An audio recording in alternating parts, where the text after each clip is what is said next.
Hello नमस्कार दोस्तों, मैं रंजीत कुमार आप सभी लोग का स्वागत करते हैं अपने यूट्यूब चैनल आर्टिफिशियल 392 पर। आज हम लोग पढ़ेंगे आपका भक्ति आंदोलन के बारे में। ठीक है, तो चलिए हम लोग सेशन की शुरुआत करते हैं। और आज हम लोग पढ़ेंगे आपका भक्ति मूवमेंट के बारे में।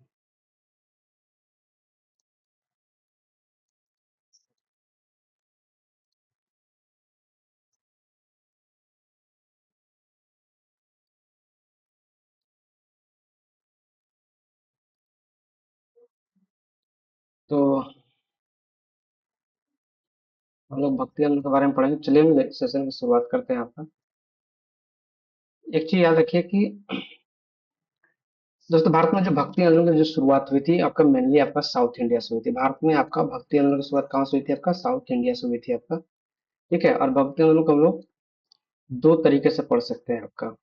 एक, उन संतों को पहले पढ़ेंगे, ठीक है, जो आपका विष्णु भक्त थे आपका। ठीक है, जो भगवान विष्णु के मानते थे। और एक आपका उनको जो आपका भगवान शिव को मानते थे। ठीक है, तो विष्णु भक्त के मानने वाले जो संत थे उनको क्या कहा गया? आपका अलवार संत। क्या कहा गया? आपका अलवार संत।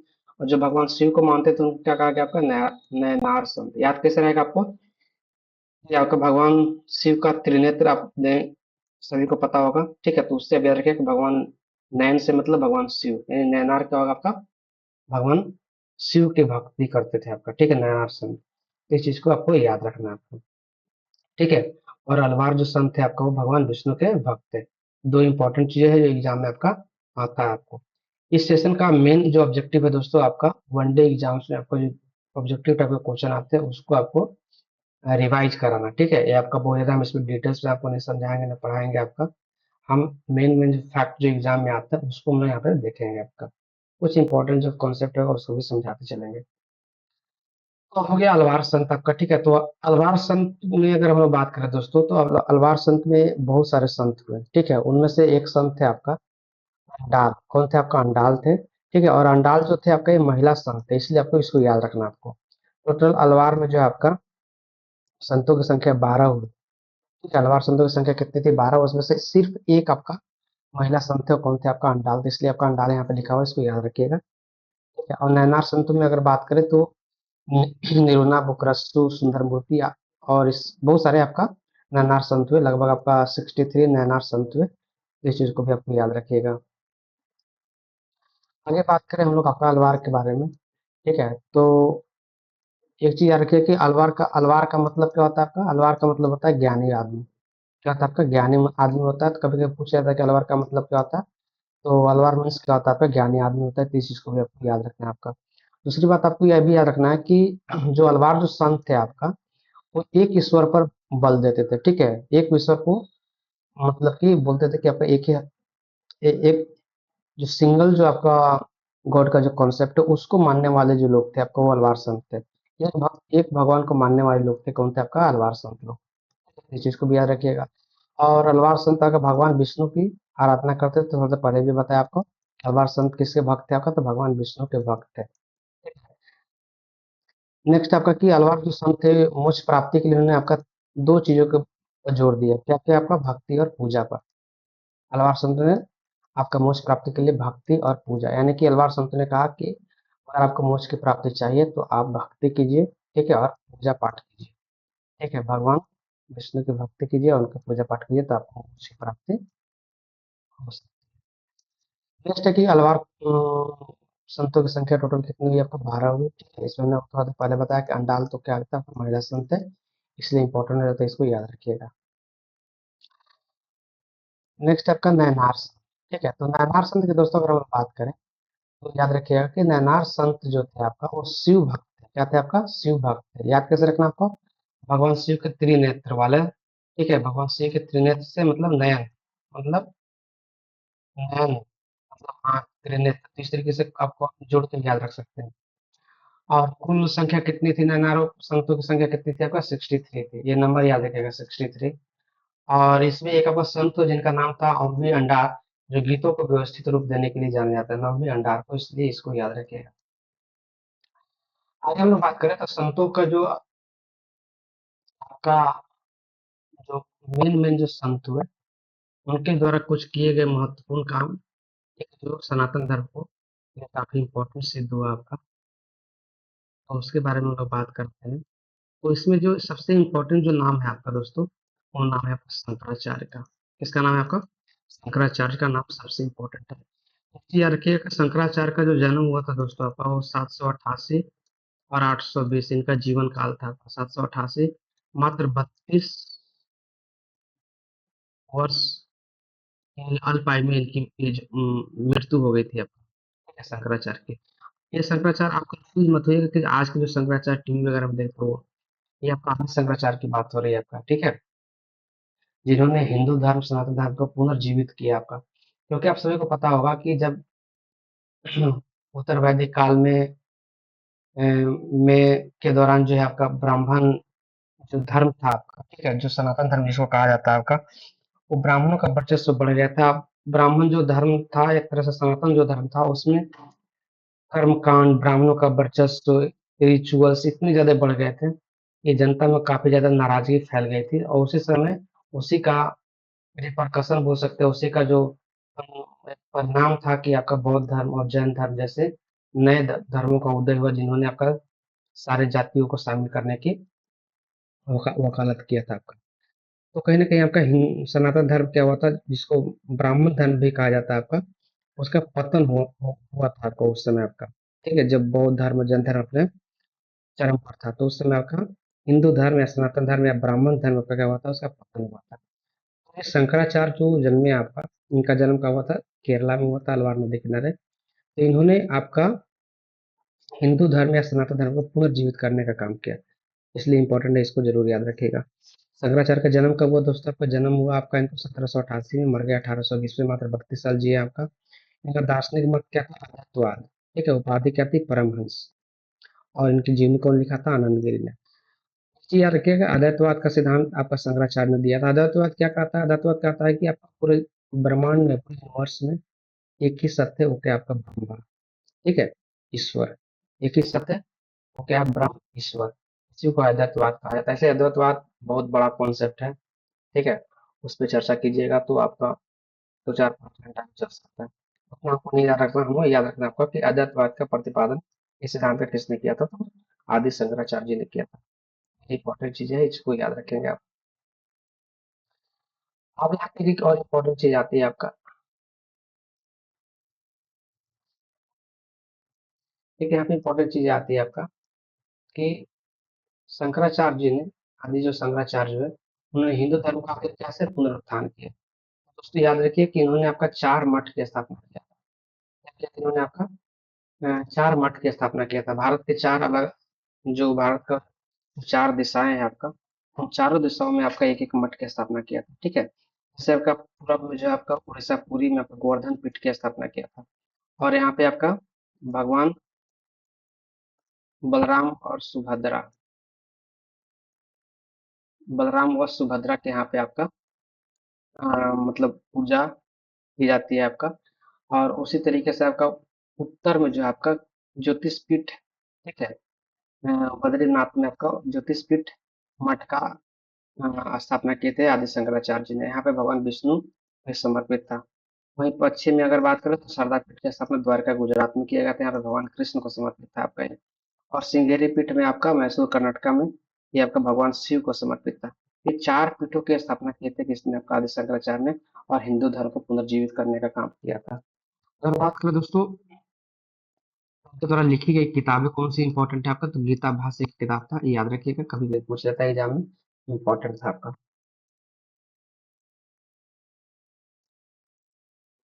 हम्म। दूसरा जो आपका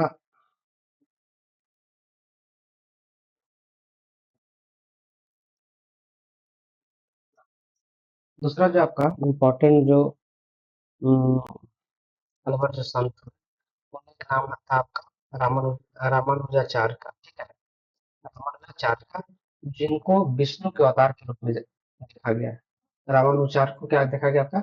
विष्णु के अवतार के रूप में देखा गया। और ये दक्षिण भारत में भक्ति आंदोलन के प्रणेता माने जाते हैं।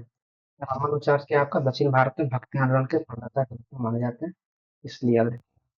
और इन्होंने भी एक आपका सिद्धांत दिया था, उनका सिद्धांत का नाम था विशिष्ट दैव दर्शन। विशिष्ट दैव दर्शन, ये इंपॉर्टेंट है। इसके अलावा रामानुचार्य ने चारों वर्णों, ठीक है, ब्राह्मण क्षत्रिय वैश्य और शूद्र सबको शामिल किया था। मतलब कोई भी लोग आपका भक्ति कर सकता है, भगवान का आराधना कर सकता है। ठीक है, इनका शिष्य भी आपका रविदास जो चमार जाति के थे, कबीर जो जुलाहा थे आपका, सेना भी एक आपका जो बढ़ी थे आपका, ठीक है, और सघन जो कसाई था आपका, ये इन चारों को उन्होंने आपका अपना शिष्य बनाया था। तीसरा जो नाम आता है दोस्तों इसमें आपका इम्पोर्टेंट नाम, वो नाम है आपका रामानंद का। रामानंद का इम्पोर्टेंट है, याद रखिएगा। ठीक है, रामानंद के गुरु कौन हुए? तो रामानुजाचार्य, जो पहले पढ़े थोड़ा थोड़ा देर पढ़ा, थोड़ा देर से पहले हमने पढ़ा आपका। और एक खासियत था कि इनका जन्म कहाँ पे हुआ था रामानंद का? तो प्रयागराज में हुआ था। कहाँ हुआ था? प्रयागराज आपका यूपी में हुआ था। ठीक है, और इन्होंने आपका अपना जो उपदेश दिया वो आपको हिंदी भाषा में दिया। इन्होंने अपना जो उपदेश दिया था वो किस में दिया था? हिंदी भाषा में दिया था। ठीक है, इसके अलावा जो रामानंद जो थे आपका, ये भारत के पहले महान संत थे,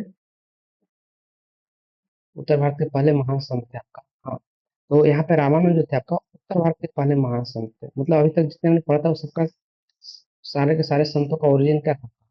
वो सबका सब साउथ था, लेकिन रामानंद पहले ऐसे संत थे जिनका ओरिजिन, जिनका जन्म वगैरह कहाँ हुआ आपका? नॉर्थ इंडिया में हुआ। तो ये इंपॉर्टेंट है आपका। और ये प्रथम वैष्णव धर्म गुरु थे उत्तर भारत से। क्या था आपका? प्रथम वैष्णव धर्म गुरु थे उत्तर भारत से, इसलिए इंपॉर्टेंट। यदि चेला की बात करें तो कबीर, रैदास, पद्मावती, नरहरि, धन्ना सेना, ये सब इनके शिष्य थे आप।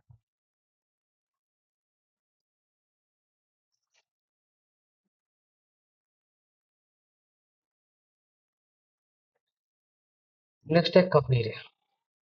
कबीर भी संत हुए आपका। तो कबीर ने आपका एक ईश्वरवाद पर वो आपका बल दिया। मतलब सिर्फ भगवान एक ही है आपका, चाहे वो अलग अलग रूप में हो, चाहे राम हो, श्याम हो, ईसा हो, अल्लाह हो। ठीक है, सबके सब भगवान है, लेकिन सब एक ही है आपका, सिर्फ आपका नाम अलग अलग है। उन्होंने एक ईश्वरवाद पर आपका जोर दिया था कबीर ने आपका। और कबीर ने आपका मूर्ति पूजा, तीर्थ यात्रा, गंगा स्नान, नमाज, इन सबको खारिज किया था। इन सब में उनको विश्वास नहीं था।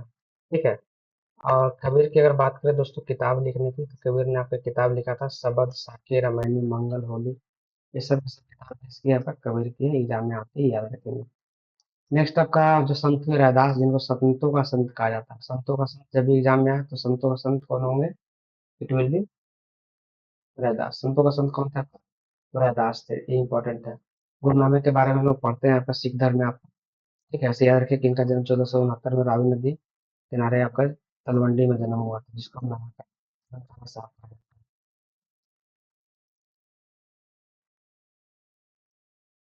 नेक्स्ट है आपका वैष्णव आंदोलन।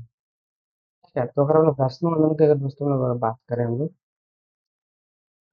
तो आप देखेंगे कि वैष्णव आंदोलन जो भी हुआ आपका, उसमें दो भगवान, ठीक है, भगवान राम और भगवान कृष्ण की आराधना पर आधारित है आपका वैष्णव आंदोलन।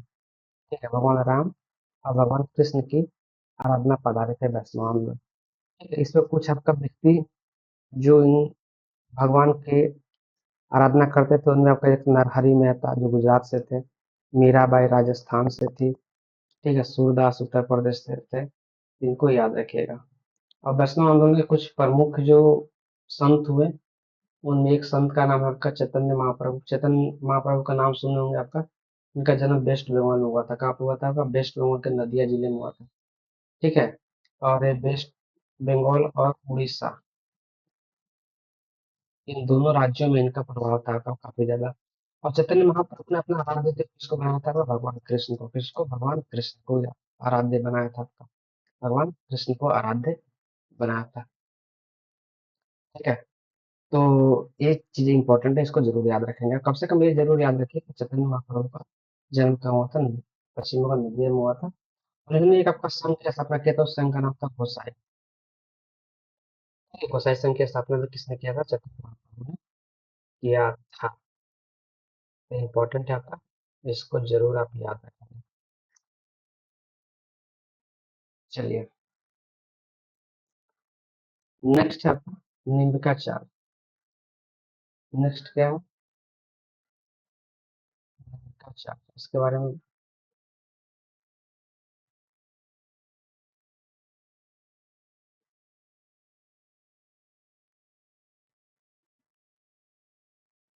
हम्म। तो नेक्स्ट जो पढ़ना है आपको निम्बिकाचार्य के बारे में पढ़ना है आपका, ठीक है। तो निम्बिकाचार्य जो थे दोस्तों आपका, ये सगुन भक्ति के समर्थक थे। कौन से भक्ति के? सगुन तो होता है आपका, एक होता है सगुन, एक होता है निर्गुण, ठीक है। निर्गुण, सगुन मतलब निर्गुण। सगुन और निर्गुण तो कम से कम समझ में आता है वो क्या होता है आपका। बताइए आप लोग कमेंट बॉक्स में लिखकर, सगुन और निर्गुण का मतलब क्या होता है? सगुन और निर्गुण का मतलब क्या होता है? तो ये आपका निका जो चार्ज होते हैं आपका सगुन भक्ति के आपका समर्थक है, ठीक है, इस चीज को याद रखिएगा।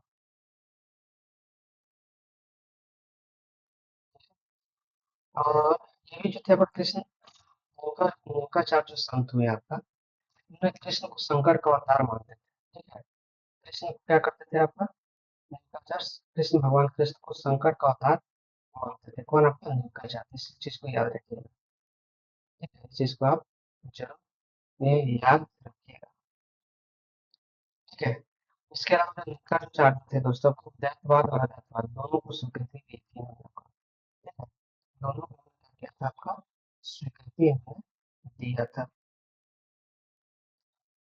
और इसके अलावा सुदर्शन चक्र का अवतार माना जाता है, सुदर्शन चक्र का अवतार माना जाता है किनको? आपका नीलकंठ को, ठीक है।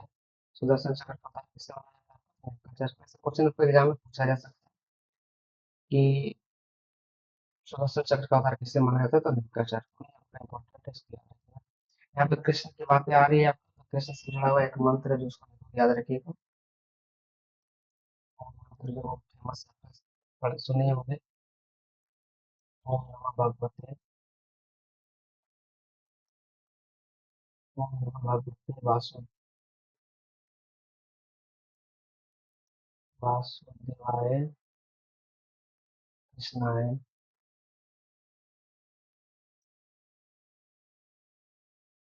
कृष्णाय। और शायद कुछ है आपका,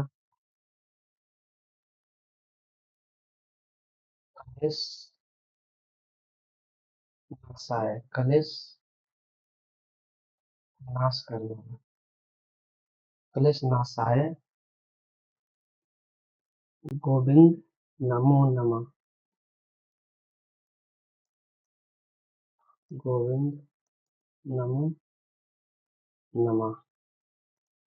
ये बहुत फेमस आपका मंत्र है भगवान कृष्ण का, आप देखे होंगे, ठीक है। तो इसको भी याद रखिए कि ओम नमः भगवते वासुदेवाय कृष्ण, वासुदेवाय कृष्णाय कलेश नाशाय गोविंद नमो नमः, ठीक है। चलिए, ऐसे एग्जाम में मंत्र नहीं आएगा लेकिन याद रखें। नेक्स्ट आपका जो संत है वो माधवाचार्य था, ठीक है। इन्होंने अद्वैतवाद के सिद्धांत का इन्होंने क्या किया, आपका खंडन किया। उन्होंने मोक्ष प्राप्ति के लिए तीन मार्ग सुझाया, ठीक है। क्या? एक कर्म, ज्ञान और भक्ति, यानी कर्म से, ज्ञान से और भक्ति, इन तीनों सिद्धांतों से ही क्या कर सकता है कोई इंसान, कोई आपका प्राणी, मनुष्य मोक्ष की प्राप्ति कर सकता है।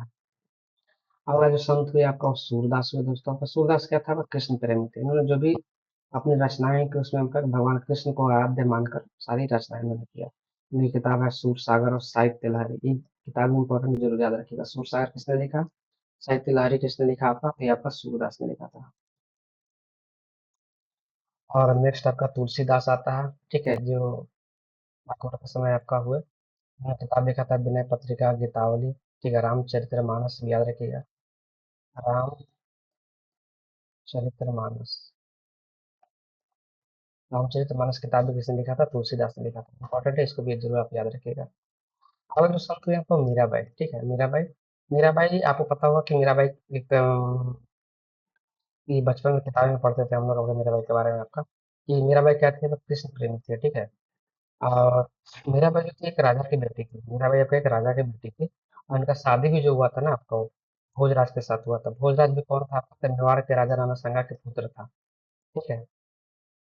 भोजराज कौन था आपका? मेवाड़ के राजा राणा संगा के पुत्र था। और मेरा भाई भोजराज की पत्नी थी। अब खुद मेरा भाई आपका वो राजा की बेटी थी, लेकिन उन्होंने अपना पूरा जीवन आपका कृष्ण को पति मानकर उनकी आराधना करती रही आपका माता। इस चीज को जरूर याद रखेंगे। आपका अंत में आता है शंकर देव, इसको भी याद रखिएगा। शंकर देव बीजा में पूछ लेता है असम का चैतन्य या असम का वैष्णव धर्म को कौन आगे बढ़ाया था? शंकर देव। ठीक है। ये संत हुए एक आपका, इसको जरूर याद रखिएगा। असम का चैतन्य या असम का वैष्णव धर्म को आगे बढ़ाने के काम सब शंकर देव का।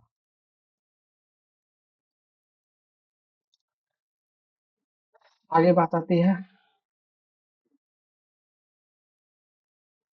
महाराष्ट्र में जो आपका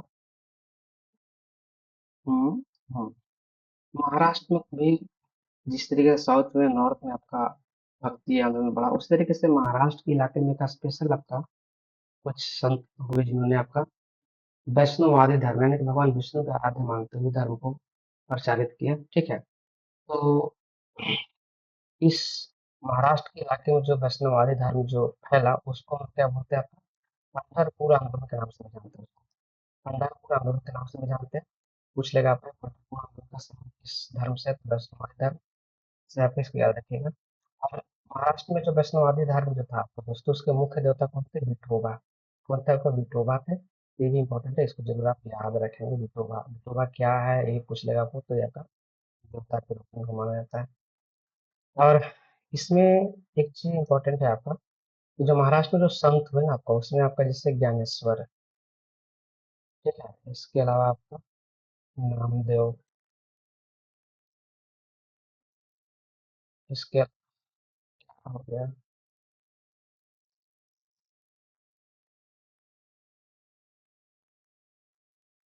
ये ऐसा है।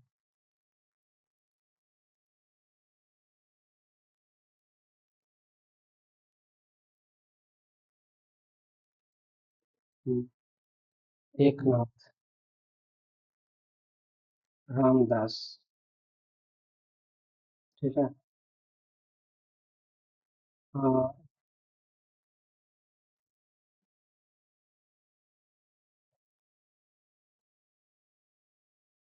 तुकाराम। ये 5 संत हुए जब का महाराष्ट्र में। ठीक है। इन 5 संतों ने आपका ज्ञानेश्वर, नामदेव, एकनाथ, तुकाराम और रामदास महाराष्ट्र में वैष्णववादी धर्म, ठीक है, जिसको पंढरपुर आंदोलन के नाम से भी जानते हैं, इसको उन्होंने आगे बढ़ाया आपका।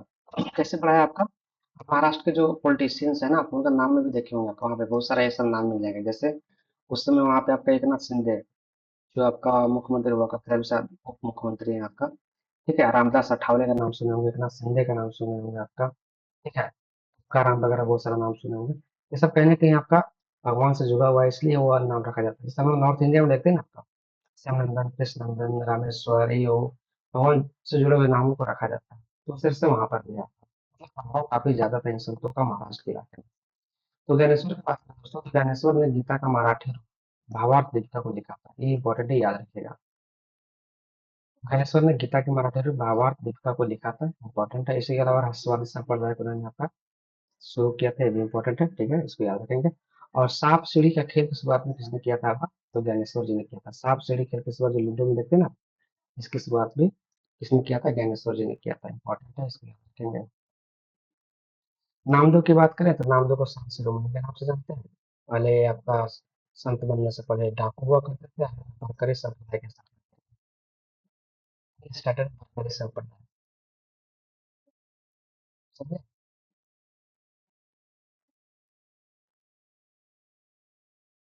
चलिए आगे देखते हैं।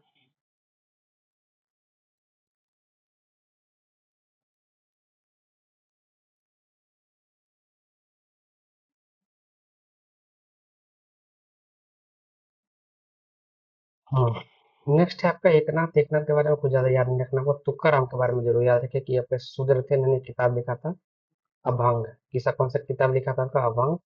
इंपॉर्टेंट, इसको याद रखिए। इसके अलावा रामदास जो हुए संत, ये शिवाजी के समकालीन थे, मतलब जिस समय शिवाजी थे उसी समय ये भी आपका संत थे रामदास। इंपॉर्टेंट, इसको याद रखिएगा।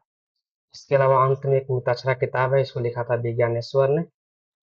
ठीक है, इसको जरूर याद रखिएगा। मिताक्षरा जो किताब है, यहाँ पे हिंदू कानून, ठीक है, हिंदू धर्म के कानून के बारे में किताब लिखी गई है मिताक्षरा। इसके अलावा दो किताबें और है आपका, एक है संगीत राज जिसको राणा कुमार ने लिखा था, और एक है रागमाला जिसको पुंडरीक विठल ने लिखा था। रागमाला को पुंडरीक विठल ने लिखा था। तो इतना सारा चीज़ आप जरूर ना याद रखें। चलिए, आपको कैसा लगा आप जरूर बताइएगा। मिलेंगे